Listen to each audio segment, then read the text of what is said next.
right, box to box, episode number 9. I consider it lucky number 9. So many fantastic players have worn that jersey. It's my favorite number, but we're Hmm. here. Box to box number 9. A little bit different show today, different feel. I'm joined by my friend, co-host, mainstay on the show, Alina, aka ggSK. Yo, Um, yo, yo. Before we jump into all of this, we're in the early days of FIFA 23. Oh, Alina, how's it been? amazing. Stressful. I've had the most stress and the most fun I've had in like the last half a year, probably. It's uh, incredible though. It feels like a completely different game. The gameplay is different. There's a lot of players that you wouldn't expect to be meta are meta now. Like like the taller, more pacier players. Dribbling doesn't exist. Passing is so important. You cannot run my favorite formation. 5 at the back or 3 at the back. No can do. You cannot be a rat in FIFA 23. But the meta is still out there to be explored. So we'll Those are see. pros. Those are pros. I think Yeah. and I agree with you on all that stuff. And guys, I know we're kind of venturing away from the agenda, which we will cover. We're going to talk about everything from U.S. men's national team and England finishing up the international break in the fashion they did. Talking about the old tried and true messy Barca links because those never go Mhm. away. We have quick hits from this past weekend. Club football's back. Super excited to get into it. But I really wanted to just say too. I mean, the earliest days of FIFA 23, guys, it's crazy how much different this final game of the FIFA era really is. And I don't want to pretend to have a better understanding than Alina. But at the end of the day, if like my casual perspective, I've only played a couple games, but off the rip. And I haven't tried dribbling that much. I think I might try it a little bit more next time I play to see if I notice what you notice, where you can't rely on the same things that you used to rely upon in FIFA 22. I was a big spammer of quick passes and dribbling. I didn't use a ton of like thought. A ton of thought didn't go into each individual pass. That's the first thing I noticed now is I kind of have to be strategic. I had to Yeah. pick each and every pass because if you don't, it's really easy for the game to get away from you. So hopefully, I like this one. I'm really hopeful that I can be more competitive this year. I feel like I wasn't at all last year. I played as such a casual last season. So we'll see. FIFA 23, guys. If you've checked it out whatsoever, please drop a comment below. Let us know what you think. I think we'll get a ton more from Alina as season continues to go on. She's competing this year, so she'll Oh probably yeah. have your own unique takes, right, Alina? So Yeah, it's we'll, gonna be a fun and long year for sure. yeah, FIFA gonna be a 23. gonna be a longer. And before we go much further, let's not blow past the big news this week either. And we'll talk about the breaking news that hit today. Guys, today's the 3rd, Monday the 3rd. There was some really big news in the football world, but I like to think there's some pretty big news that came from the end of last week. Alina's part of an org now. Holy Oh shit. yeah. Let's talk Yes. about that really quick. Congratulations are in order. I think Thank that's you. fucking Thank you. sweet. I think as you're starting your competing journey, you're going to get a ton of support along the way, and org can offer that among a number of different things. Let's talk about that really quick. A couple minutes here. What went into that decision? It sounds like you're stepping up your competing game and your journey as a content creator as a whole Yeah. this season. What went into that decision, and why the org that you chose? Give us a little more details.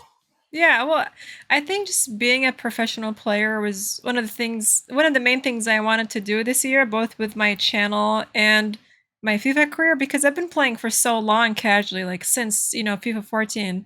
And the last couple of years is when I actually like got more exposure into tournaments and especially women like only tournaments.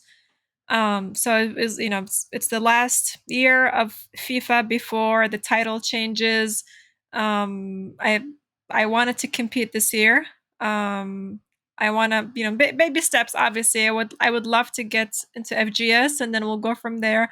But yes, I picked PGS. That is the team that I signed with, and they kind of they have the same hope as me. I would say they want FIFA to grow in North America, because they are like an EU specific UK based company, and they would like to sign up, sort of like expand that love to North America, and for more and more people to pick up the game, especially in the USA. And that's why I started to work with them as well, because I can sort of start marketing the game a little more.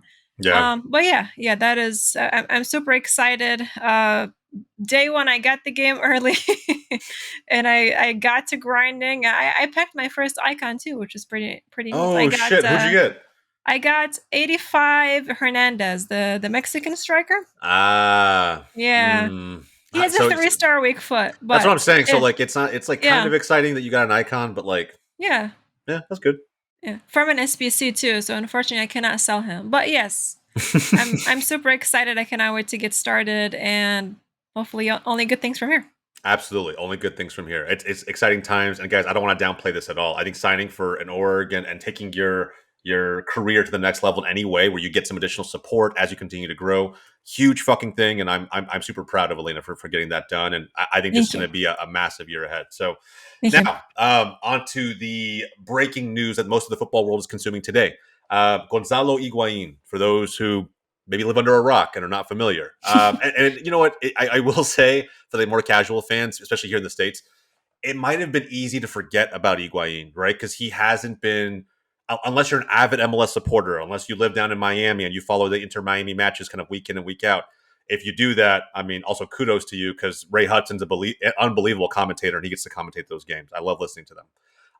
But Higuain has been playing in the MLS for the last couple seasons, very recently. Has a very journeyed story and career.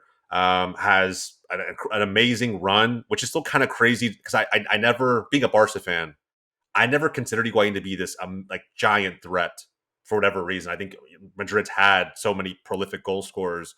I always thought Higuain was an interesting player, but nonetheless, I mean, I think for Real Madrid, it's his longest standing point in his journey. I think he played over 200 plus matches, and Juventus was shortly behind that. He played for Chelsea, for Napoli, and his stint in MLS. I mean, a very storied striker, calling at the end of his career after this season. I think there's so many ways to look at Higuain. Most people remember him for every stop he made along the way, maybe some important goals he scored along the way. That's kind of one half of the story. The other half of the story is many people remember him for his infamous misses, right? I think one of the biggest ones being at the 2014 World Cup final for Argentina, Yeah. where they had a strong opportunity to beat Germany. So I think the only, I don't want to sit here and kind of just run through a list of his accomplishments. I think that's kind of boring, but maybe asking ourselves, right? And maybe let's start with you, Alina, as a Juve fan. The transition from away from Real Madrid, where I think he had a very up and down career. He was loved and hated simultaneously. How was a player as journeyed and storied as Higuain viewed as a Juventus fan? I mean, was he someone you were excited for as a fan? Do you think he lived up to expectations? When he moved on, were you happy or sad? Yeah, I think for me it was mixed feelings from the get go. I would say because we Juve got Higuain after a season with Napoli in which he broke the all-time scoring record in Serie A. I think it was like 34, 35 goals, something like that. Yeah, he had a really good season. Yeah, and it was just incredible for that amount of goals to be scored and them still not winning the league that year. Obviously, Juve were on fire a few years ago, but we triggered the buyout clause or whatever the specific thing is called. Um, yeah, I think it's like a buyout clause basically because he A was release clause, yeah. yeah, because he was still in contract with Napoli actually, and basically Juve went on, pulled the trigger, paid 90 million, Mm-hmm. went straight to the player. They were like, "Hey, the decision is up to you. The Napoli president cannot really do anything about it. If you want to join us, welcome in." And the problem with that is, at the time, I believe he was like 28 or 29 years old, and I just remember I had mixed feelings because I was excited on one hand because we're getting the most prolific striker in the league right now. He can help us do better in the Champions League. He can help us get a Scudetto the year following, which he did to be fair. But at the same time, you're paying 90 million. At the time, 90 million was a lot. What was that, 4 or 5 years ago? For a player Yeah. that's at the end of his 20s and most likely hit his prime already. And for But someone who even in his yeah, prime was still kind of inconsistent, right? yeah. Honestly, I think Higuain was never really meant to be a big club player. I think he did amazing at Napoli, and he did really well at U of A, but it was like the whole collection. Whereas in Napoli, you saw what he can just do with more like a top four team. He did really well with them. Yeah, But I don't know.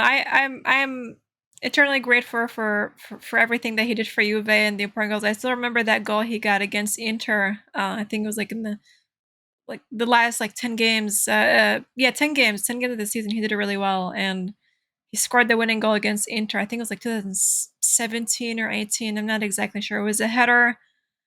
I just remember that day very vividly. But other than that, I think his last year or two with Juve, he was struggling a little bit. I think he had like his first child, and I remember like he kept getting injured. He gained a little bit of weight, so it was just a struggle for him to kind of like stay consistent and stay at that level where he needed to be for Juve.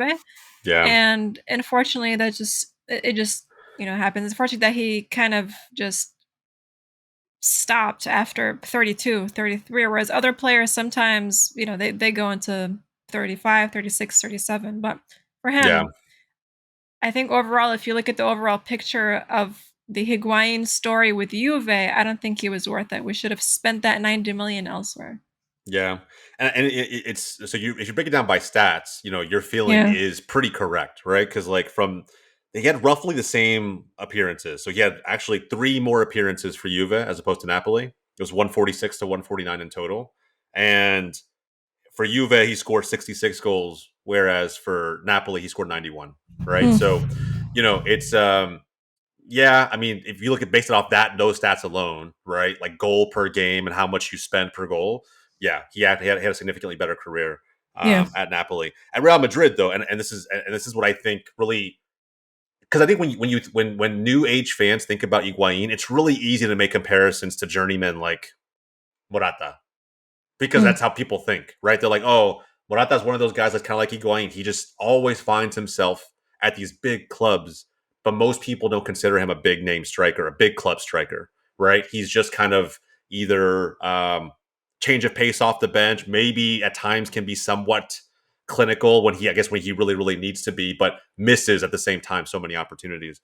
But I think that the stat here that's telling is he had 264 appearances for Real Madrid, which is insane.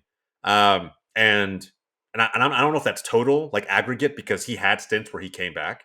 But 121 goals for Real Madrid scored. So nonetheless, if you surpass the 100 mark, I think that's a huge stat to throw at anybody, especially for a club Yeah. as big as Real Madrid. But I do see what you mean, right? The dad bod extraordinaire is just someone that I always felt like, um, again, playing against him, he's not someone that I would pick out like a Lewandowski or a Benzema or a Holland, where I'm like, we need to have a game plan for that striker. Um, it's just another member of the team, right? And if he scores, he scores. And if he doesn't, he doesn't. I just never really considered him someone to be a player that we need to make special plans for or strategy for. So Mm. either way, though, as long as he's been playing, he started his pro career in 1999. Holy shit, it's crazy. It's literally been 22, 23 years. Yeah. Hell of a career. I think the entire football world will feel for him as this day can be a little bit more somber and sad for him, but nonetheless, close the season out strong. And we tip our hat, Gonzalo. Hell of a career. Moving on, some big stories. I kind of alluded to them a little bit in the kind of precursor intro to the show. But before we jump into club football and everything that happened this past weekend, which there were some banger games, and we'll talk about them. But there were also equally. I'm never even that big of a fan of the international break. I think certain matches almost just feel too much like friendlies.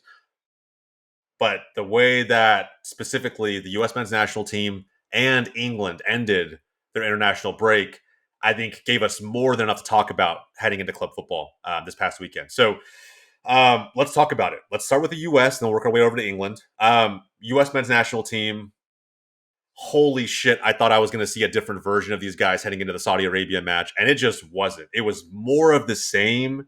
They drew 0-0. Another team that's going to be at the World Cup, but again, that's one of those teams that's kind of like Japan. They're ranked by FIFA and somewhere in the 20s. I'm not sure where exactly, but nonetheless, they're the only thing that's a positive I would say, out of this game was the fact that we actually finally got a shot on target, and it was only one. Yeah. It was singularly one shot on target, and that's now in two matches against World Cup competition. Um, Alina, in your perspective, and I know you're not a big, maybe you are, maybe you're not. I don't know if you're a big U.S. men's national team fan or not. But as someone who, you're talking to someone who's going to be cheering them on in the World Cup, is there anything I can get excited about here? I mean, I don't even know how many more chances we'll have at proving what this team could possibly do heading into Qatar. I think the team just looks a little scared to me when I watch them play. When I see them, even when they're singing the national team, the national anthem, Yeah. they don't look confident. And I don't know whether that's about like the DNA of football in the States. Like they just, it's really reflected. You see that in the way they play and in the way they carry themselves. I feel like it's kind of like similar to, how like for example, teams like, Madrid and Milan and Liverpool, they've won so many Champions League. They have that DNA, right? Like Yep. when you make a signing, you say this signing, like this jersey that you're wearing has a lot of history behind it. And that's why that's how I kind of see like the USA national team, also City and City and PSG a little bit, at least in terms of European football. Yep. Not their domestic league, but history matters, and where that team comes from matters. And if, for example, if you look at, I mean, Saudi Arabia, I didn't live, I haven't lived in Saudi Arabia, but I was born in the Middle East, so I kind of like have some exposure to that country. And they, just like the rest of the world, or most of the countries in the world, they live and breathe football every day, in and Mm-hmm. out. So you'd expect their players to, when they touch the ball on the field, they have that passion and they have that style and mentality grounded in them. Whereas in the USA, I don't know, but the notion I get is, um, men are almost, well, not men, I should say, like at least like the high school kids, the high school boys, when they start playing soccer, they're usually shunned, or they say, oh, why don't you go play American football? Why don't you go play basketball? Whatever. There's something more manly, right? Sure. And I don't know. I feel like you see that a little bit reflected. And again, maybe I'm just like going too much into it and going too far, but No, I'm no, just, I see it yeah, 100%. I'm just frustrated because it's not like we don't have the talent. We have the talent, but we have to step up. Like this is the World Cup. This is football. This is the most important sport in the world. This is the most important tournament that's coming up in the world. You cannot be doing that, Yeah. especially with the players you have, in my opinion. Yeah, no, no, 100%. And what you're referring to, I think, is almost the Americanized culture of Yeah. sports in general, right? Like the big four sports that most American sports fans kind of, hold near and dear to them. American football, basketball, baseball, hockey. They all have kind of that, and maybe it's a little bit different in this day and age than it used to be, but still Mhm. kind of like that, that true, I don't want to say macho, but like sports culture, Americanized, right? Where it's like, hey, Yeah. men play these games versus, you know, soccer being looked at the beautiful game. Maybe that diminishes the sport a little bit in the eyes of American fans. Who Yeah. knows why? There's a cultural issue here, but I do agree it does play into this stigma that our team just doesn't take Yeah. games like this seriously heading into the biggest tournament in the world. And now it blows my mind that we still have pundits on Fox Soccer or ESPN FC saying that we should still get excited and Yeah. still be pumped to get behind this team when it comes to Qatar.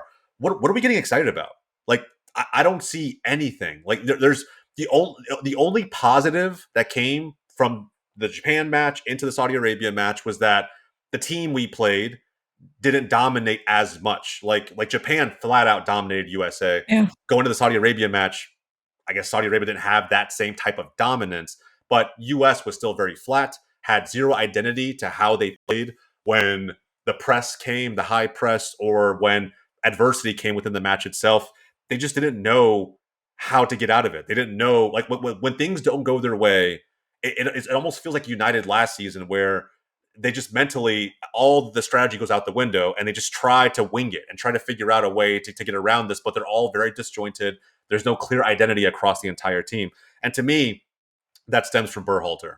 I think the one critique that I heard Eric Winalda make on he has a Sirius XM pod that he has a lot of hot takes on. And for guys, for those who don't know, Eric Winalda is a very storied striker in the history of the U.S. men's national team. Has 100+ caps and goals, I think, for USA. He has his own show, and he mentioned that like a very great point that I want to make here, which is at this level, your job as a coach is not to teach. You don't fucking Mm. teach. Your job is to select the pool of players that give the country the best opportunity to win, and then you put the puzzle together, right? You don't force players to come in and play the system that you think that they should be playing to inspire the most beautiful football. If you need to win in a scrappy way because that's the kind of team and pool of players that you have access to, do it. Like that should be your identity and your strategy. That should be it. You pick the strategy that fits the mold of players you have the best. And I think what he's trying to do is play this beautiful brand of football that he doesn't have the personnel to match. At least they're not all on the same page. And therefore, they're all doing very different things on the pitch that don't equate to results. And it's I just don't know how to tell a guy like this, like, hey, it is not your job to be coaching. If you're coaching club football, completely different thing, completely different scenario. That's your brand. I get it, but it just doesn't align with national teams, and I think we've seen it time and time again. I'm really hoping that he somehow is able to figure it out in less than 2 months that we have before the tournament to salvage maybe a second place spot. But the way I see it right now, if we go in with the same personnel, the same mentality, the same strategy going into this World Cup, I'm willing to bet we get maybe 2 points. Maybe. I'm saying maybe we draw Iran, maybe we draw Wales. There's no way in hell we're beating England, even if Harry Maguire is starting back there. So I don't know. It's so frustrating to see, and that's why like Andre will grill me about this shit all day. And thank God he's not on the show today for that reason. Maybe I'd be getting a whole lot more shit today if he was. But it's fucking crazy to me that we're still trying the same things over and over again, and it just doesn't work. And we're all just blind to it. So many fans like, oh, I'm still excited that we're just going to a World Cup because we didn't qualify for 2018. I hope we can get something out of it. It's ludicrous. Anyway, hopefully something changes, but I don't even know if we'll get a chance to see it before Qatar. But speaking of England, I mentioned them before. They are in USA's group, and they did have a very, I'll call it an important Nations League match against Germany. I think it's important because we'll get a chance to see what this roster will do, hopefully against real competition in Qatar. 3-3 draw. Hell of a game all the way around. I think the 3-3 draw showed how back and forth the match really was. I did watch most of it, especially the end, because I was very critical of what Southgate and who Southgate chose to really bring out in the starting 11 for this match, who he called up to begin with, and how that translated to the results. For those who did not watch, I think and Alina, I love your take on this too. I think the most notable starter, in my opinion, for a lot of very big reasons, the biggest one being he's not even starting for his own fucking club team, which he's captain for somehow still. Harry Maguire continues to start for England. Had a very big moment in that match where I don't even want to say Musiala made him look stupid or just completely, put him on his heels.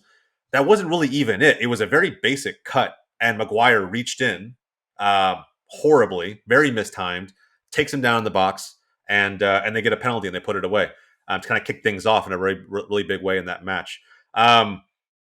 I think without going into all I love your take on how the game went from a 3-3 perspective. You could kind of build that in. But why is Harry Maguire still being called up to this national team? Like if you were putting yourself in Southgate's shoes, did he do enough in the Euros and maybe some of the matches after that? Well, of course, the World Cup, semifinal, the Euros final. Is that enough years later to still keep your starting 11 spot in a World Cup team that's this competitive? Sometimes coaches have to cut players just because they had a decent Euros. Look at Italy, for example. They won the Euros, and then he decided to go into the World Cup qualifiers with like some of the same players, and it bit the team in the ass, staying with Immobile, all these players.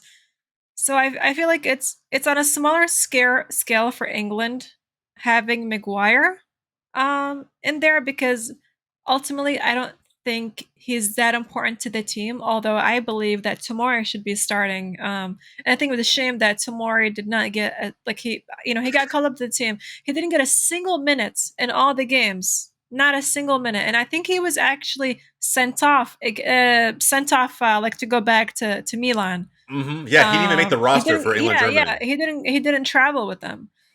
So, and It's crazy. again, I'm not saying that maybe Tomori should be the direct replacement for Maguire, but I don't think Maguire really should be playing when you have other options. It's not Yeah, like you don't have options. this is a top five team globally, right? A top Yeah. five team ranked by FIFA. I just don't understand how a player who's already shown, in my opinion, that, and this could be opinion of many, I think, but I'll just say, I'll speak for me. I think he's already shown that he's not good enough for his club team. I think it was wrong to give him the captain armband. I think it was maybe being a backup center back for Manchester United is pretty spot on with what his gameplay kind of deserves in terms of a spot on the roster, which I think should translate to the national team. I just don't understand how one manager who knows the player and the systems that the player can play in better than just about anybody because they work with them day to day, how that person can be so far away and have a different opinion than the national team manager who only gets that player once every so often. And I think that leads to the question, right? What's more important? Is it current form or is it the, I don't know, the just solely the manager's preference for a player, right? And their system and how they want it to be played and maybe the relationship they have with that player. What, in your opinion, what's more important? Because for me, I'll just kind of answer this outright. I think for me it's current form, especially when you have a team that's this competitive. Like there's so many players they can just call upon for the national team. I think current form is a huge indicator of how well someone's going to perform in a tournament that's coming up in a couple months. But maybe I'm naive. Maybe there's something more to the argument around the relationship he has with Southgate, what Southgate's able to get out of him versus what Ten Hag's able to get out of him. Mhm. Should I be thinking about it that way? I think yes and no, because I do believe that form is very important, and form, as you said, like for the USA players, like just get the best players there, get that group there, and then work from there. But I think for Maguire, like let's say hypothetically speaking, if Maguire isn't starting, Tomori would be his replacement. No. And let's say that Tomori, I feel like, is in more form than Maguire at the moment. The only He reason is. why, yeah, the only reason why he wouldn't be picked over Maguire is for maybe like disciplinary reasons from Tomori, or any like strain in the relationship between Tomori and Southgate, which both of these things don't exist. There is no issue between Tomori that we know of. Now, there is one thing I want to mention though, is at least against the game against Italy, when England and Italy played, England played a three at the back. Yeah. So that's where my next, like, I'm wondering, maybe Maguire is actually really suited, like suitable for a three at the back system, whereas Tomori isn't. It Because could Tomori, he be. plays a four at the back, and maybe that's like one of the main reasons why he's been playing this whole time, is because there is no other English center back that can do that three three back system in the Yeah. defense. Yeah, it could be. I mean, I don't know. There has to be a logical reason. I'm not going to sit here and pretend to understand more about this team than Gareth Southgate does. It's just, it doesn't make logical sense. Yeah. And then I'm just saying, okay, then it has to be down to a relationship he has with the player and what he wants to do with that player and how it fits into the system he's trying to mold. So I don't know. And I don't even think it was the most questionable decision, right? I think that there's more than enough to talk about when it comes to a number of positions on this team. Harry Maguire being included was the one that stood out the most because I think you, not just Tamori getting excluded. I mean, you had guys like Ben White that stayed home that just, Yeah. that are starting for top of the table Arsenal, but just aren't able to fit into Southgate's plans with England. But nonetheless, even past that, right? Look at outside back, which everyone's talking about, and it really was talking about exiting the international break. Was we still don't even know. Well, I think some people have a feeling of who the starting right back's going to be, and I will say England probably has the most depth at this position out of any team in the world globally. But I kind of want to ask you, for the purpose of this show, we have to look at they have four legit options when it comes to right back. And playing a little game here. If you get of these four, I want you to pick three because I kind of have my own three for this. But just curious for yours. Start, bench, and cut. And the options that we have to look at again: right back position, Trent Alexander-Arnold, Kyle Walker, Kieran Trippier, or Reece James. All very viable options. I think they all give him different ways to attack each of the teams in their group in the World Cup. And look, you could tell me, and maybe we don't focus on this part of it now. I do think that a lot of people are saying, and I kind of agree, that Southgate will switch it up game by game. Maybe he wants Trippier for one match. Maybe he thinks Reece James and his ability to go forward is perfect for another team. Who knows? But let's just say he's going to keep it consistent. Who do you start? Who do you bench? Who do you cut? And who do you just not even worry about for the time being? For me personally, I think if we go back into form, I think I would cut Trent and James because I don't think they're both really doing the best both with their teams and mentally. Trippier, can you remind me? I think he plays for Atletico, right? No, Trippier? he did. No, Trippier is at He did. Newcastle. Yeah, Newcastle. Okay. yeah, and Newcastle has been in pretty decent form so far this season. Okay. He's been one of their key players. Okay. So I personally, for me, I would start Walker over all of them. Regardless of, I mean, form obviously matters, but even if they're, let's say all these four players are in form right now, I would still start Walker for the simple fact that this is a World Cup and you want experienced players. This is not, this is not a friendly, this is not qualification. You're not experimenting with things. This is not the time for it. Exactly. Who is the most trusted and who's the most experienced and who's the most that you would put your faith in? And for me, that would be Walker. If I was Southgate, I would pick Walker first. And then, as you said, I feel like all of these players kind of bring something different. Like Trent, maybe if it's a game that you absolutely need to win and you need to score a lot of goals, maybe put through Trent there because he's more offensive. He doesn't really defend as much as the other three, in my opinion. So I think personally, I would start Walker, and I honestly, I would consider cutting James. I think I would cut James from Damn.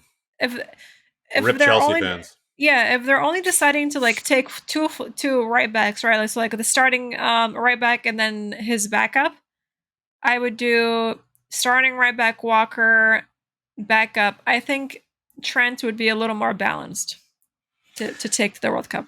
Damn. Well, Yeah. Chelsea fans, rip. GG's. I think they're. I think that so many fans want to see Reece James go. I agree with you though. Yeah. I think Reece is really good going forward.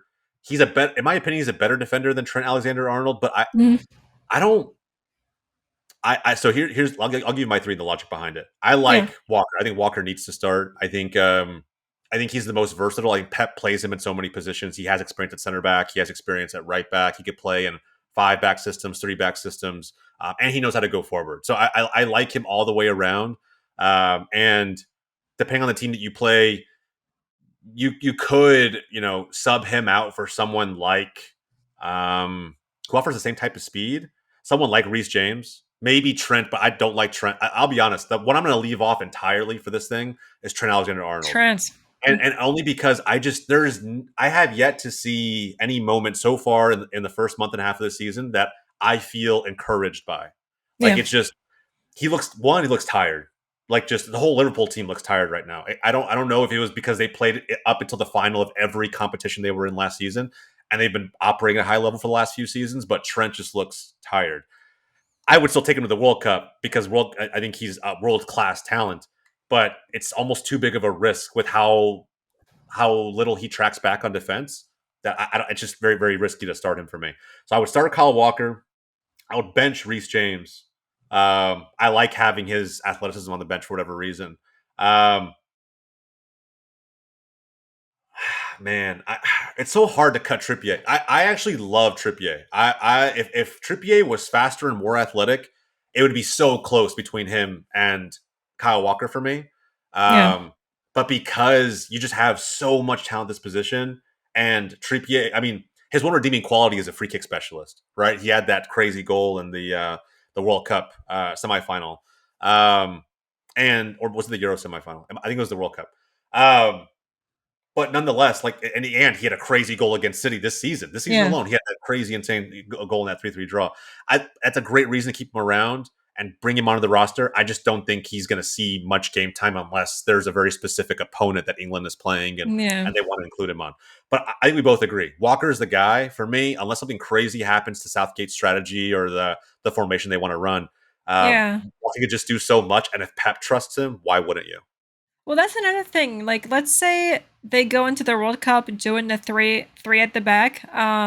Do you think it's possible for both Walker and Trent to play? So Walker would be the RCB, and then the Trent would be your right wing back or your right mid, depending on what variation of the three at the back Southgate is going to be playing. I think it's possible for both of them um, to play, and maybe even I feel like Trippier would be better. Maybe like let's say they're bringing three, then maybe James would be the one to be cut Yeah, it could be. if they play two fullbacks at the same time. Yeah, it could be. If Trent's form picks up before the end of the before we get to Qatar, before the end of the year, I think that he could that formation you just mentioned, like three in the back system with outside wing backs. I think that Mm, seeing Trent Lamp next to Kyle Walker, if they didn't have a better option, yeah, I could totally see it because he can do it. yeah, He's done it for Pep.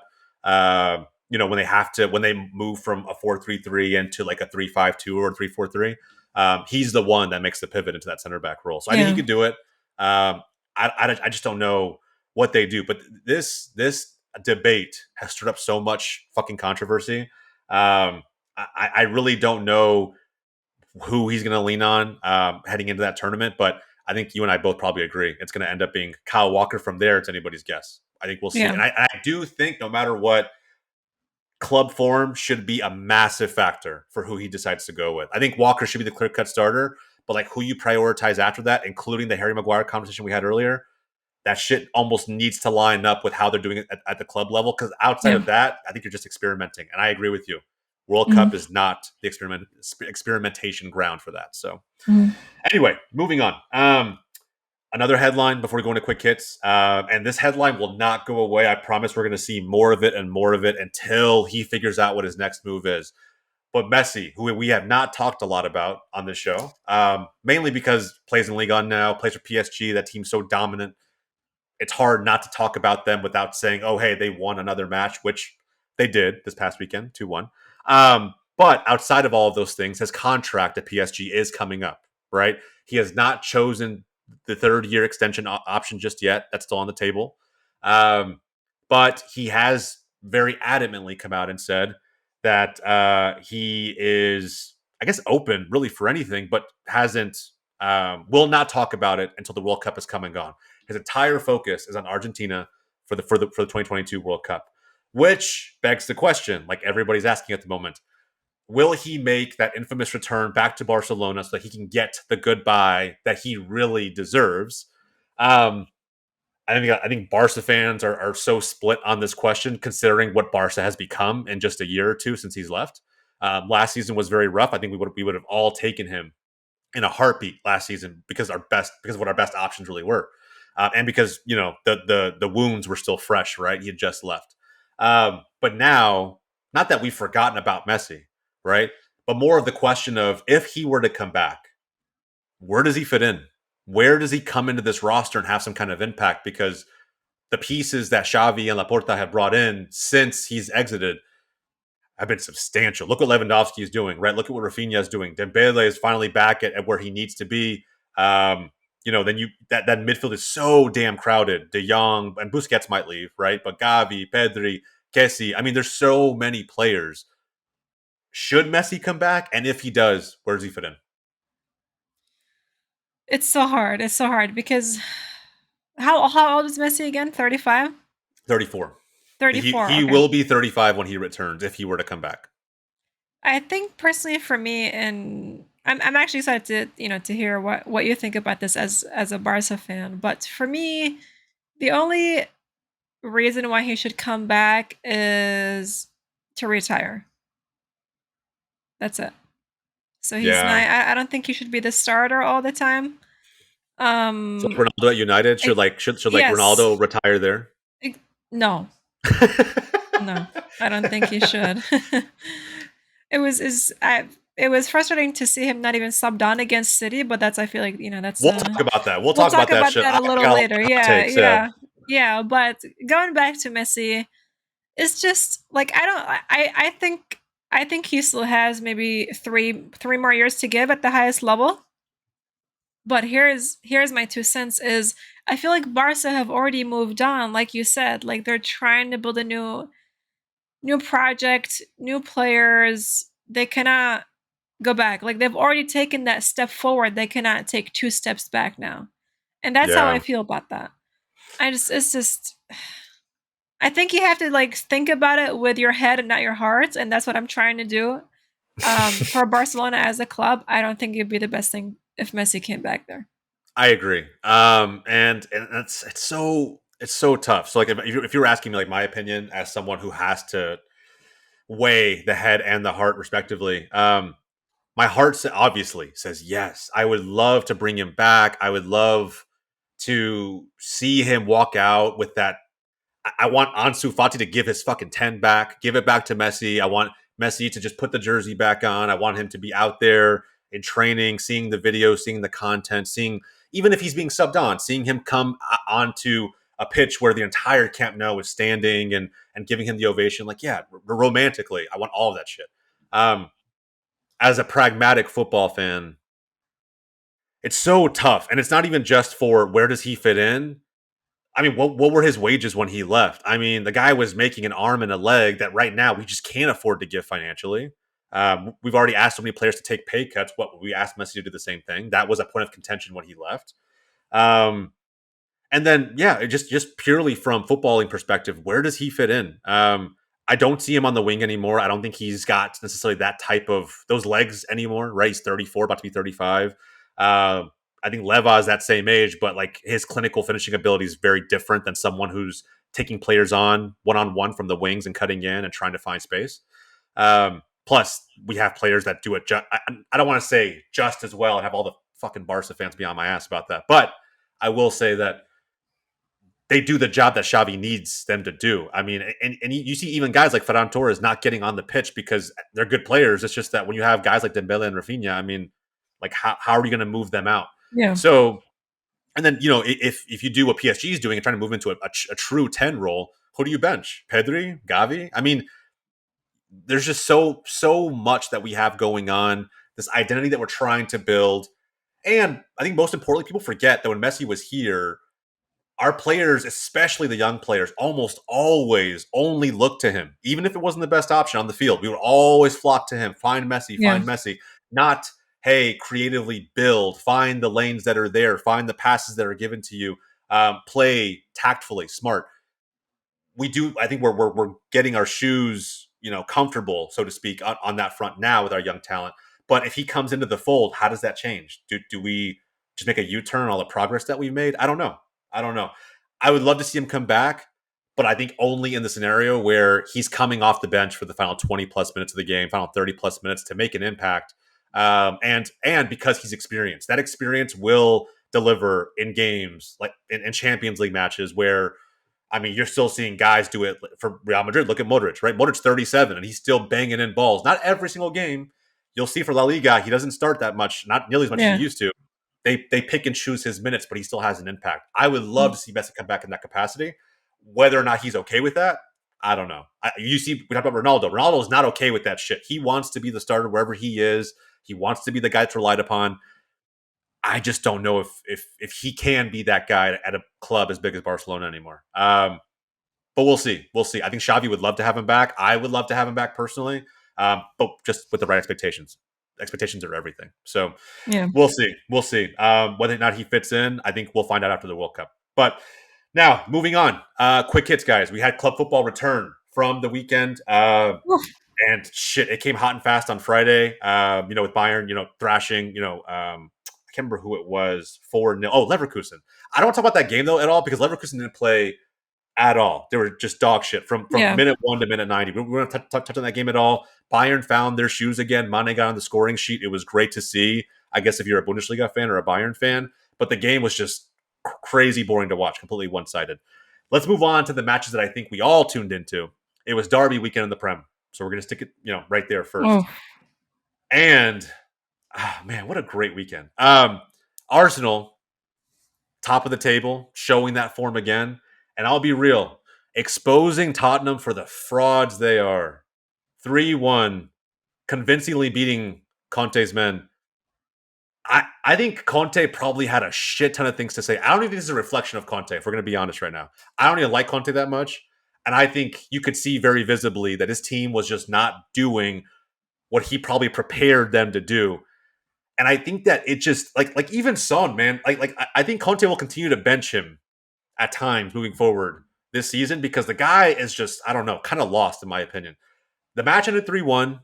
The only chance Spurs really had for most of the game was the build up to that penalty that they got that Harry Kane converted. Good for him.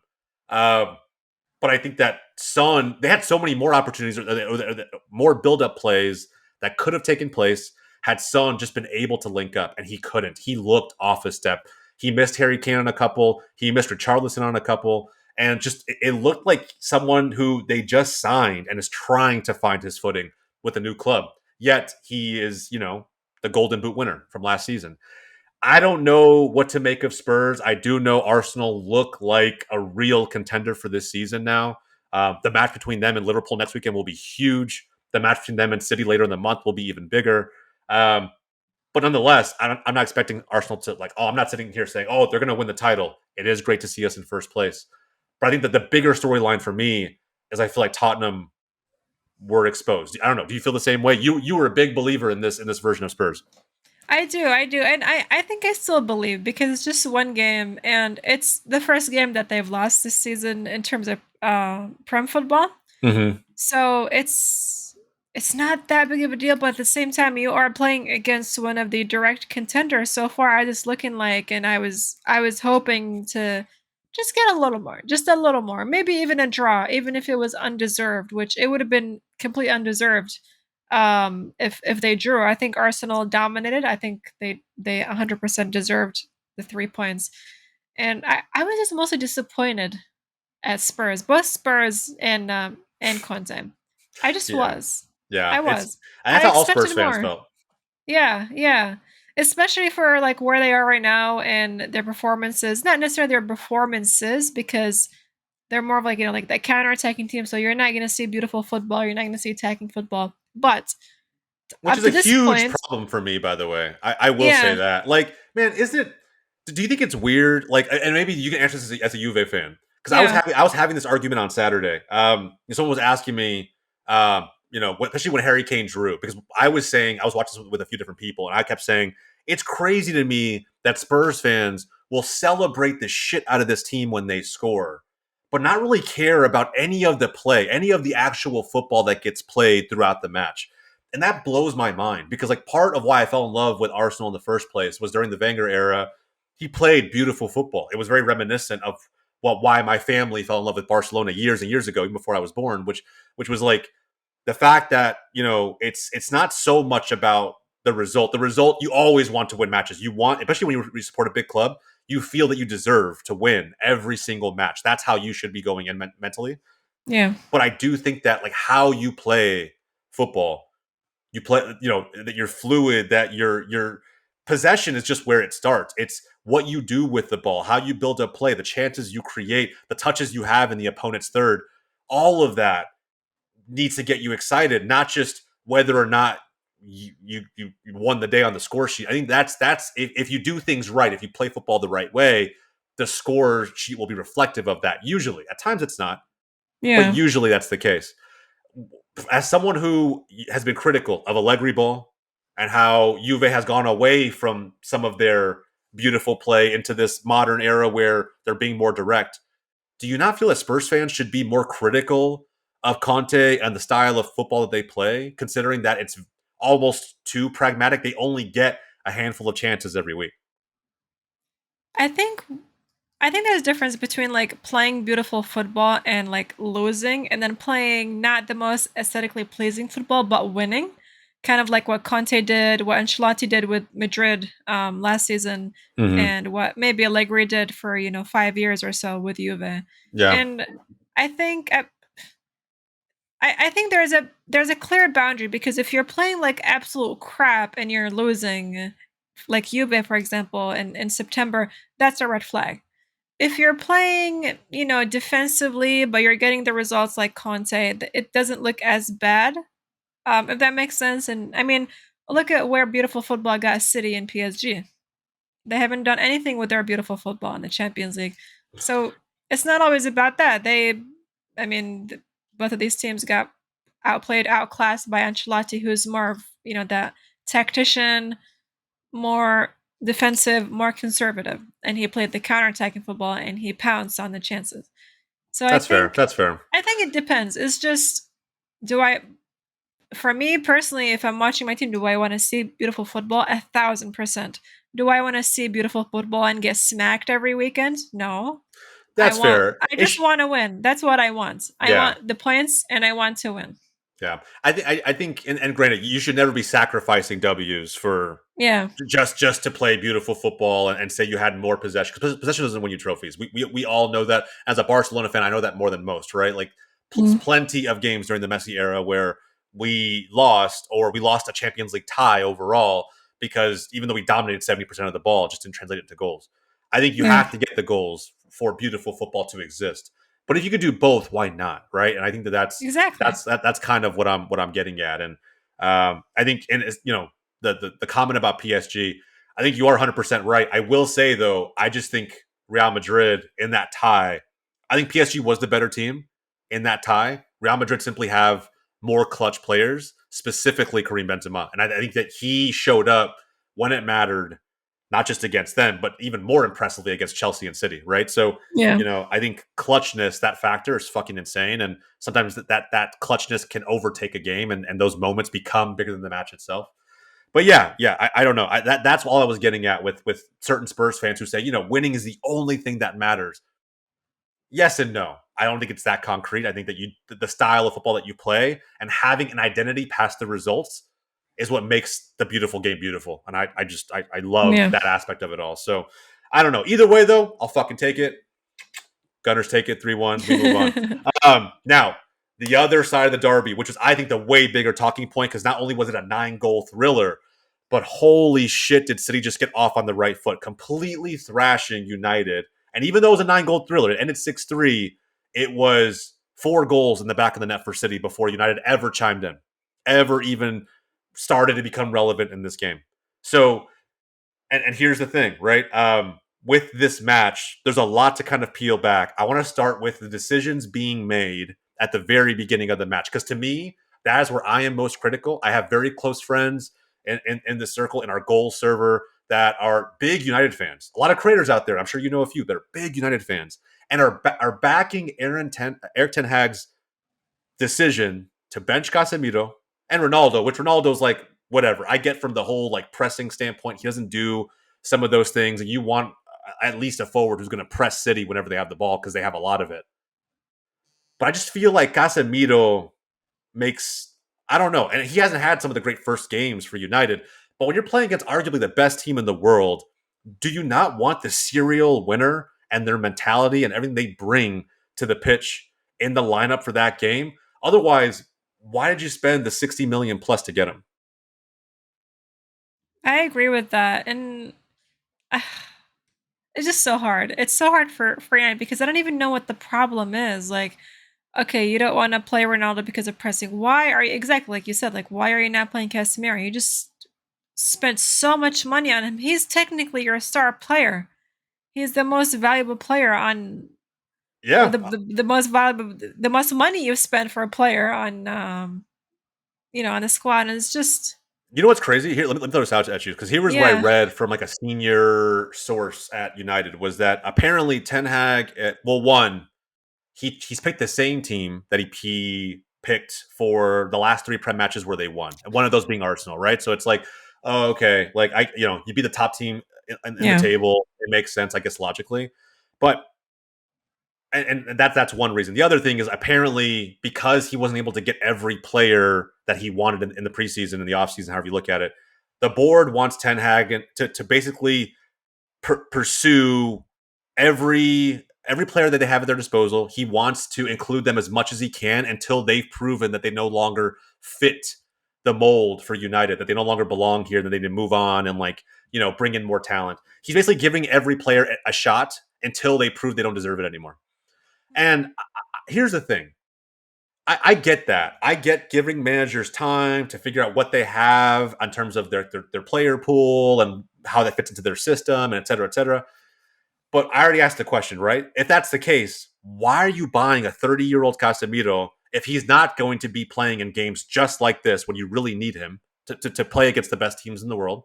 And even past that, has this team that you put out, a lot of them have been around for the last couple seasons at Manchester United with several different managers. Have we not already seen what this team and these players are capable of? Like, I feel like I already know what to expect of McTominay.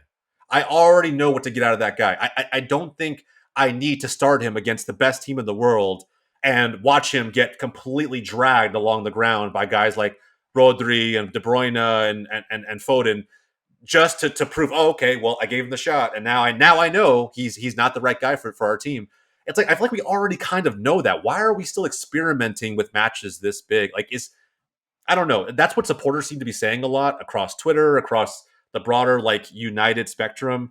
I just don't know if there's even any logic to that argument. I still think that you in the biggest games you play your best players. Period. But I could be wrong. I don't know. What do you think?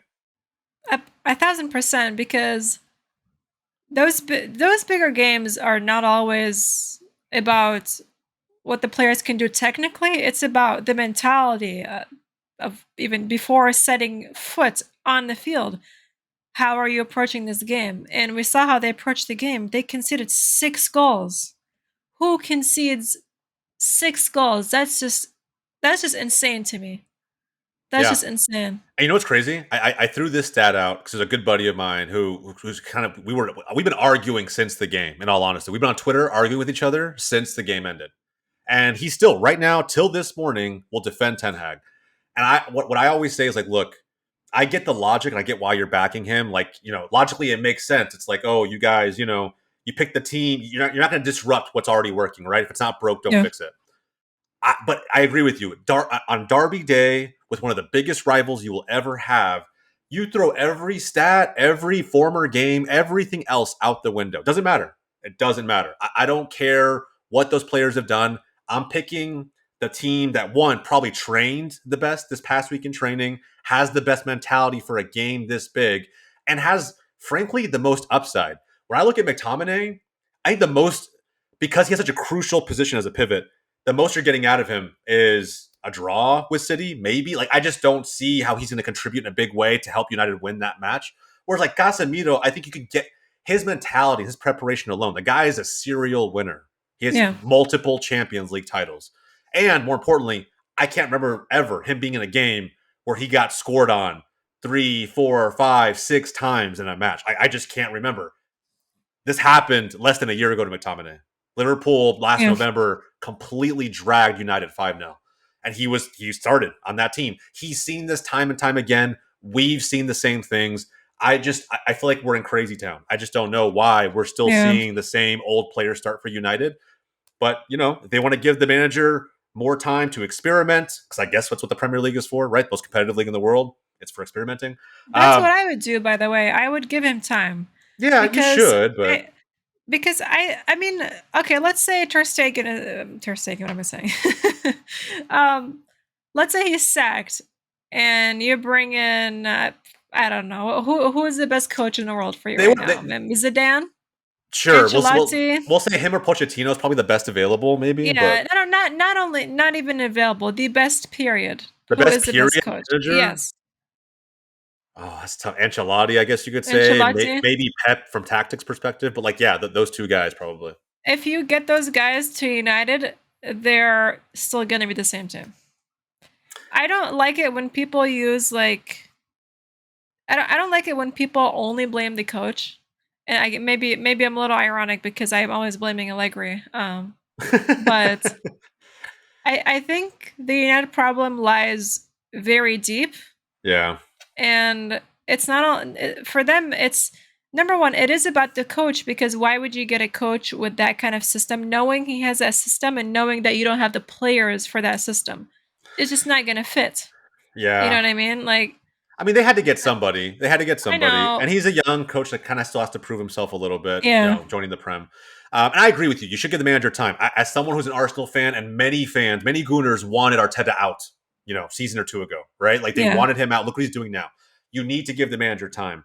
I also think, though, that something Arteta did that Ten Hag just isn't doing is we already know what this team can do. Shake things up a little bit. Like if you can't do it with Mhm. your system, then do it with your personnel. If you Yeah. want players to Use a different prove system. yeah, if you want players to Yeah. prove to you that they belong out there, force them to prove it to you. Don't keep giving them spots on the field. Treat McTominay the way you're treating Ronaldo. Force him to Yeah. prove to you that he belongs out there. And more importantly, if you want players to prove to you, then don't go out and spend 60 million on a 30-plus-year-old defensive mid, who's I thought at the end of the day probably was one of the best defensive mids available, but just didn't fit whatever he was trying to achieve. You're going to rebuild and overhaul the system. Sign Declan Rice. Don't sign Casemiro. Was that Again, his decision, by the way? Whose decision was it I don't to know. get Casemiro? It probably was John Murtaugh, who's like the director of football over there. Mm. It probably was. I think it was a panic buy. I think, in all honesty, Yeah. like this was coming after they got completely stomped in the first two matches of the season in the Prem, and it was like their 20th place. We need to figure out something now, or the fans are going to riot. And they went Rabia out. would have been better for them. I don't know. Maybe. We probably. In all honesty, I don't know. I think Casemiro is still trying to figure out how to play in this system under Ten Hag. But just nonetheless, if you're going to sign a player that big, don't just do it for the headlines. Like I think McTominay's proven that he can only contribute so much. If I can use Casemiro, I just think in a game this big, I know that I just imagine anyway that Casemiro has more pride and is just not going to let something like this happen. He's not going to let his team get scored on 4, 5, 6 times in a game. It's never happened to him before. Um, Yeah. I just don't see it happening. But anyway, hindsight's 2020. Nonetheless, the better team won in an epic way, 6-3 City. Holland hat trick, Another Foden hat trick. hat trick. At this rate, if Holland keeps going and getting hat tricks at this rate, he's going to end the season with more hat tricks than anyone in the history of the Premier League. And as much as we joke about shit like that, it's probably going to happen. It's probably going to happen. The guy's just breaking records every week. I don't know how anybody stops him. I think this might be Pep's year to get the Champions League. I I don't think know. so too. It's a I don't cheat think code. PSG are going to be able to stop them, honestly. If they get each other, if they draw each other in the Champions League, though, Oh. that Mbappe Holland headline is going to be massive. I can't wait Mhm. for it. But we'll see. Now, moving outside of the Prem into La Liga, we didn't really have like a crazy weekend. Everything was pretty straightforward. There was a slight shift in the pecking order, though. I will say that Barca goes atop La Liga after their 1-0 win against Mallorca, which was followed by Real Madrid dropping points, which is what caused the shift. Benzema had a late penalty in that game against Osasuna, only to miss it, which isn't the Oof. first penalty he's missed in these last couple seasons. He's missed more than a few now. I don't know if that's like some kind of, people are drawing comparisons to like Messi when Messi would miss penalties all the time. And like how there's just some things that maybe certain players aren't good at. I don't know. I really wish Andre could be here for this fucking part of it because Barca's now top La Liga and both my teams are doing swimmingly well in their respective leagues. But nonetheless, I think the point I want to point out to you really quick, Alina, Lewandowski, another goal, and it was a fucking beauty. Mm. All by himself. His run, his cut, his finish. The guy looks like he's going to finish top of the scoring leaderboards in La Liga, but he is heading into a really big week this week. How long can Leva keep this up? I think as long as he stays somewhat fit and injury free, I think he will. I think he'll keep it up. Yeah, I I think think he he'll will keep it too. up. He's older Uh, too, so injuries scare the yeah, shit out of me, if we're being honest. yeah, yeah. I think as long as he stays healthy, I don't think anything is stopping him. Yeah, I don't see it either. Yeah. Pivoting outside of La Liga into the Serie A, which we were talking about this before the show.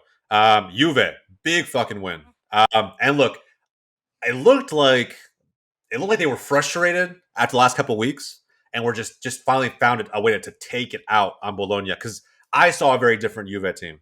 Everyone from the first goal, from Kostic finding the turn off Vlahovic's pass, which it was happening on a breakaway, right? But he kind of cut his own angle off, found a way to spin it back into to the opposite post. Milica on the score sheet. mean, all in all, in great kits, by the way, great looking kits. I Found hate a these way. kids. Really? Yeah, I do. They Oh just have man. like leaves on them. It's just so I don't know. I, With the I blue, actually would it's rock just it. would I you? w- I would. I'm gonna get one just to spite you. Wow. I think all in all, though, I think this is what you guys needed: 3-0 win against a team that you probably should have beaten anyway, but a convincing victory heading into a big Champions League week where you need some points. How are you feeling heading into tomorrow? Man, I was kind of like in the middle of a shock because we were scoring goals and I was like, what is this feeling? I kind of forgot how to celebrate goals and not even goals, open play goals. Because Yeah. before that, it was either like, corners or set pieces or whatever. No. I was like, oh my gosh, there was like three passes that happened and Kostic actually, Kostic, that Serbia connection between Vlahovic and Kostic was on point yesterday. I think Vlahovic assisted Kostic and then Vlahovic got his goal. I don't remember who assisted Vlahovic, Yeah, I don't but remember it either. was from the right side. It must have been like Quadrado, Rabiot, or something. But Parado shanked a so good. horrible one in that one. In that one, by the way. Quadrado, what towards the Yeah. end, where like he cut in Yeah, a little bit, yeah, I and was then he like, just Jesus, skied it. bro. Yeah. Yeah, But either way, great game. I'm so And happy. Yeah. yeah, for sure. And look, I think that what's really important to note there too is that and I think it's gonna be guys that you consistently lean upon. I didn't know how to feel about Milik coming into this season when you guys signed Ooh, him, but I think I saw a stat like 70% of Juve's goals are attributed to either Milik or Vlahovic. Which is huge. I mean, that right there, it almost spells the recipe for how you stop Juve moving forward. yeah, But I'm hoping those guys get more chemistry. All three: Vlahovic, Kostic, Milik. You want to see more interchangeability between those guys. You want to see them setting each other up more, and more importantly, just fluid play. Like I'll agree with you. It was great not to see the same type of goals or Allegri ball come out in this win. Hopefully, it's the start of something. We'll see. And you I have hope guys so. coming back. Chiesa coming back. Oh, Kiesa Uh, came back today. I did see him training a little bit, and then I think Juve posted a video this morning. He was kind of running, he was turning, he was taking first time shots, crossing. Looked a little rusty, but little I mean ginger, but that's no. expected after a year off. Hopefully he'll do well. I think he's going to be on the bench against Milan next weekend. Okay. He And might look, get a few minutes here and maybe a there. few minutes, right? Depending on how the match Yeah, goes. yeah, And you don't want to lean on someone like that too heavily, but like yeah, nonetheless, yeah. It's too early. we're really hoping for a not so negative Alina on this show Oof. in weeks to come. It'll be great. And finally, we have Roma, and it's a big match against Inter. That completely. It was a back and forth game. I was going to say they found a way to completely show stop it with Dybala's strike. I loved it. It felt like old Dybala, and it felt better because I feel like when he smacked it home, most fans, especially the Roma fans that were there, were almost like rubbing it in Inter's fans' faces just because Inter turned down the chance to sign Dybala in the window. Almost like, all right, well, here you go. This is what you're missing out on. But then, like you mentioned before the show, in classic Dybala form, he kind of limped off a little bit. Just limped off after that. Yeah, yeah, Probably got it is injured what it is. mid volley. But it was a great goal nonetheless. Oh, it was And beautiful. It was beautiful. yeah, and I think that look the one sticking point with that game, before we go, was the VAR decision, which we still will see it time and time again. It's kind of shitty, but VAR overturning the Dzeko goal, which came in the beginning, that could have really kicked off everything before DiMarco scored. It could have been a 2-2 draw.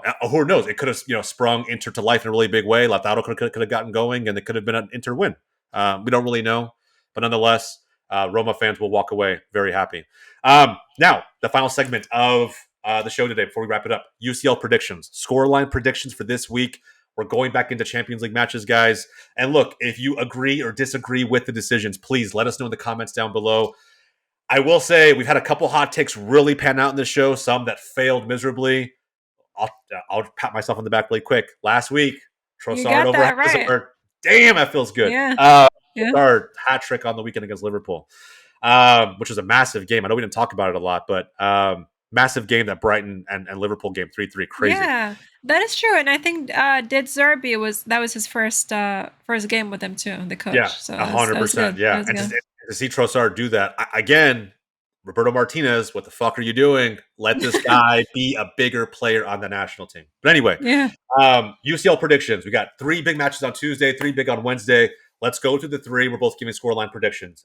Tuesday, let's go first with my guys. Inter versus Barca. Um, And it's by the way, it's at the San Siro. So like, I don't know how to feel about this one because I think it really depends on which Inter shows up. And guys, what I will say from the international break as a fallout for those who just haven't paid attention to Barca matches or Barca as a whole, defensively we lost so many people in the international break. So Araujo De is Jong. out. Yeah, Frankie De De Jong. Jong is out. I mean, De Jong's out. I'll say Memphis Depay, but not a huge loss. He's still just dealing with nagging injuries. But defensively, Araujo, Kunde, and I want to say Eric Garcia. All three just center backs. Two of them are consistent starters out. So we're trying to figure out what our back line looks like right now. Yeah. So who's gonna step in for the back line as it stands right now? What It's is it gonna look like? it's probably going to end up being Marcus Alonso or Jordi Alba, but I think it's going to be Marcus Alonso because Jordi started this past weekend and Yeah. did not look that impressive against Mallorca. So I think from left to right, Marcus Alonso, Christensen, Pique, and Sergio Roberto. That's who I think is going to end up playing. They may sub out Sergio Roberto for Balde, who's like our both-footed left back. He's primarily left-footed, but he's like a Dembele, where he can do just as much to the right. Mm. But he's like 18, 19 years old. So I think the experience Yeah. we want to lean on in Champions League. So Yeah. I think that's our back four. Kind of shaky. I'll be honest. I don't feel great about it. But then you have the rest of our attack. And yeah, Frankie's out, but Busquets is back. You still have Pedri, you still have Gavi, you still have the same front three. So, it's It's just not so bad. defensively. No, but you're guarding Yeah. Lautaro Martinez, right? So like, and the rest of his support behind him. I don't know, and it's away on the road for Barca, so like I don't know how to feel about this one just yet. But because it's Barca and I'm a massive supporter, I'm going to say 2-1. I still think this shaky back line gives up a goal somewhere. I have enough faith in Lewandowski and the rest of our front line to get at least 2 goals. So I'll say 2-1 Barca. I say 2-0 Barca actually because Inter are such a terrible moment right now. They're still missing Lukaku, and they lost Brozovic, who is arguably like probably their One of their most best players, yeah. one of the probably the most important midfielder they have. And every time he's not there, you see how much they struggle. Yeah, And I 100%. don't know. I don't think Dzeko, Lautaro, Correa are just gonna be enough to score. But it depends. Like we don't know what kind of Inter is gonna show up. From the Inter we've seen so far in this season, my prediction is 2-0 to Barcelona. It's so hit or miss, right? Like I don't Yeah. know. Inter shows up one week and one week they don't. So Mhm. it'll depend. Now Ajax Napoli. I said this was a big match because again, you just don't know. I think what to expect from this group specifically. I consider it one of the groups of death because Liverpool's also in this group. But Ajax is, in my opinion, a Champions League team. This is what they show up for, and Napoli's just on a fucking tear right now. So this one's very hard to predict. They're playing it in Amsterdam, so at Ajax. And Napoli came off another big win this past weekend, 3-1. So, damn, I'm because it's at Ajax. That's the only tricky part. If this was being played in Naples, I would say Napoli has this. Man, 2-1 Napoli. No, 2-1. 2-2. 2-2 2-2. draw. 2-2 draw. 2-2. Yep. So I don't know if Ajax have any injured players, but I know for Napoli, Osimhen's not going to be back yet. Which honestly, it's crazy to say because I literally think that Simeone, like, how do you have three really good strikers? I mean, Simeone is maybe not as much as as good as like Raspadori and Osimhen, Yeah. but Napoli have two starting strikers in Raspadori and Osimhen. It's insane, and then they have Raspadori's on a tear right now. yeah, and they have like a third option, which is like one of the better strikers they can have for option C, which is Simeone. Oh man, I'm just kind of thinking they're gonna have Politano. They're gonna have that guy, the Georgian guy, was tearing it up, absolutely tearing it up. How do they do on the road? How did they do it? They beat. Was it who did they beat? They won their last Champions League game as well away. I think it was like 2-0 or 3-0. Okay. Um, Let me see. I say 2-0 Napoli actually. One goal for Raspadori, one goal for that Georgian guy, the Varechka. We can't. Yeah, there's that. Yeah, one guy I can't pronounce his name. Yeah, that guy. I think he will. I think he'll get a goal. Okay. I gotta learn Well, how to pronounce his name. we do have to learn how to pronounce his name. But either way, I mean, look, right now, just for everybody as an update on where they are. Napoli's top of the group. Ajax is in Yeah. third behind Liverpool.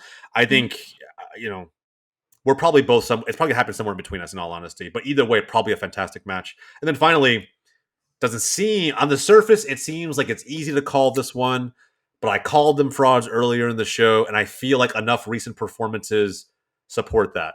Frankfurt versus Tottenham, you have the reigning Europa League champions versus Spurs. And it's on the road for Spurs in Germany. Germany's always a crazy place to play. Um, Frankfurt is without some of their biggest pieces, most notably Kostic, who now plays for Juve. I think it's really, really tough. Because I think the easy layup is to say, oh, Spurs 1-0 or something along those lines. But I feel like if the same version of Spurs that showed up against Sporting shows up again against Frankfurt, oh, man, I'm going to say 1-1 1-1. because Conte doesn't give a shit about Europe. Exactly. Yeah. How are Frankfurt doing so far in the league this season? Let me look. So far in the league, I know that's not that great. Mm. In the Champions League, they're one spot below Tottenham. Marseille? No, so Marseille's I think top of the table. Oh, okay. Spurs are in second. Frankfurt are in third. They've scored one less goal than Spurs in the Champions Okay. League So this is pretty much the game for for second, essentially. Oh, second. sorry, Yeah. I said So Marseille was top. Sporting's top. Marseille's bottom. oh, sport. Oh, what a crazy group. It's Yeah, actually crazier than we thought it was. yeah. Seriously, way crazier than we thought. Yeah. So let's Hi. say let me actually see though, because I can see how they're doing in the Bundesliga. Yeah. And I think, in all honesty, Frankfurt's not doing that well on the table right now. They are Frankfurt. Why do I not see them here? Oh, hold on, it's loading.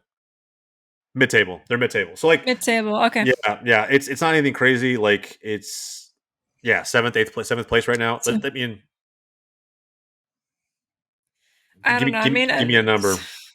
just looking at the teams, I'm predicting like a 1-0 for Spurs, but knowing Conte, like I don't know what kind of team he's gonna put out there. I don't know if he's gonna tell them to like go all out or save yourselves for the weekend for another Premier League game. Yeah, I think it all depends on who Spurs play next as well in the Premier League, because maybe if it's like a slightly easier team, they might put a little more effort into it. If not, I don't really see them they have Brighton, winning. so it's a big Right. game. Oh yeah, okay. Okay, okay. So do you to One change it? one, 1-1. Yeah, 1-1. That's Okay, my yeah, prediction. I think that's fair. That's probably fair. Yeah. Now getting into Wednesday, we have Yeah. first one off the rip in your group, and we're gonna talk about Oh, just really your group primarily for Wednesday. Um, Benfica PSG. How do you hope this one goes? Benfica, please, please, please. I really hope that they are gonna drop points, because if Benfica pick up points against PSG, it's over for us. So It's hold on. over. So what's more impactful, if they draw or if they lose? Lose. Okay, They have to lose. okay. So you need PSG to just finish top of the group. Yes, yes. Okay, Um, because I don't really. I mean, so we have PSG at home. Juve still have PSG at home, and then we play away to Benfica, which is going to be super difficult to pick up points there. So basically, we need Benfica to drop as many points as possible for us to get second place. So Benfica need to lose, and for maybe I don't know, maybe we can get like Pogba's witch doctor or something to do a little spell. Maybe for Mbappe this time, get a hat trick. But yeah, Benfica give me a are score. gonna It's three in nil. Portugal. It's in Portugal. You think it's 3-0 3-0. I PSG? don't think it's gonna be 3-0, but I hope it's gonna be 3-0. Okay, so that's the 1-0. optimism. I'll be 1-0 more realistically. more realistically 1-0. I think Yeah. I actually think 2-1 PSG. I think they do get Okay. scored. I think I can see them like on a set piece or something along those lines getting scored on. But I do expect PSG to be dominant. And I think that if they were to get scored on, it happens just like in the Juve game in a moment of weakness mentally, where they just turn off, they switch off, they stop Yeah. pressing, or they stop doing the things that got them there. And then boom, you see a goal and they start to scramble and make sure that they don't get scored on again. But I still think it ends up in victory for PSG. Now, your big match, which it's a big match in the sense that you guys need points against Maccabi Haifa, but it's a match that Juve I fully expect to win. So you're at home in Turin. Give me a prediction here. This is on paper the easiest game for Juve out of all of the 6 games. We're playing the weakest team and we're playing them at our home. Yep. Realistically, I think it's going to be 2-0 for Juve, Okay. but I would like to see more goals because at the end, maybe it's going to come down to goal difference between Benfica and Juve for second place. Or it actually might be the head-to-head And record. I'm not sure what they go for if two teams are tied on points now. I don't know if they look at the goal difference or the head-to-head, no, it's goal but differential first. goal differential first. Okay, then definitely this is Juve's chance to get as many goals as possible. Um, I would really like a 3-0 or 4-0, but I do think Juve are going to pick up points. Yeah. I do think they will. Yeah. I think so. I think so too. 2-0. They'll get 2-0, full I points. think. I was gonna say 3-1. I think 3-1 3-1. is because they've given up 5 goals so far against the two games they've played. I think Juve's right up there with Benfica and competed with PSG pretty well, considering that they were in a bad run of form. Mhm. And so if they turn the form around, if this is the second win in a row and they continue to snowball and build on this, I think it's going to be interesting to see where Juve goes. But 3-1's my prediction. I think Maccabi Haifa has scored a goal so far. I think it was against. It might have been against PSG. I don't think it was Yeah, against I think Benfica. it was against PSG. I think they scored a goal and then PSG came back to Mhm. win the game. Yeah, so I fully expect you guys to score at least a couple goals, but I'm willing to bank on Yeah. 3. And Mm. then finally, the biggest, what people are calling the biggest game of Wednesday, Chelsea Milan, being played at Stamford Oof. Bridge. Um, Really weird spot for Chelsea, obviously, right? They're still kind of in transition mode. They're coming off of a very late dramatic victory, which we don't really talk about a ton during quick hits, but a late dramatic victory against Palace, where old Palace boy Conor McGallagher, who was a loanee at Palace last season and voted the Palace Player of the Year, scored a banger, kind of a worldy game winner in the 89th minute for Chelsea this past weekend. So saved them 3 points, but it didn't look or feel like a threatening Chelsea. So I still think that they're still in this transition mode where we don't know what to expect yet. And then you have Milan, who is for the most part like being Milan, but they're still dropping points at like really weird times. Not all the time, but on occasion.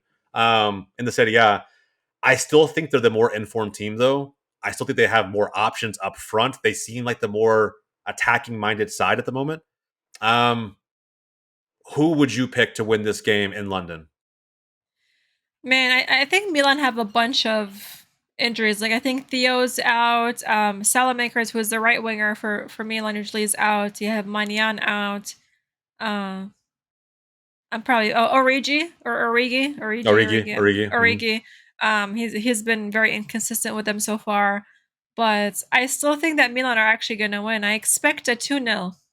2 2-0. 0. All Two right. nil. I like that's a spicy fucking Yeah, take. and also another point to mention is Leao Giroud are like one of the most high scoring duos in Europe right now in all the leagues. So Hell when you yeah. when you think of Giroud, you don't think of that, but Put it's some it's really respect on interesting to see. Giroud's Yeah, name for real. Like he and for him, I just people don't put enough respect on his name. Like they're like, oh, they think it's funny to say that, oh, he scores more with his head than his feet. I don't give a shit. He scores goals, and you can't ignore that. He does them both for club and for his national team.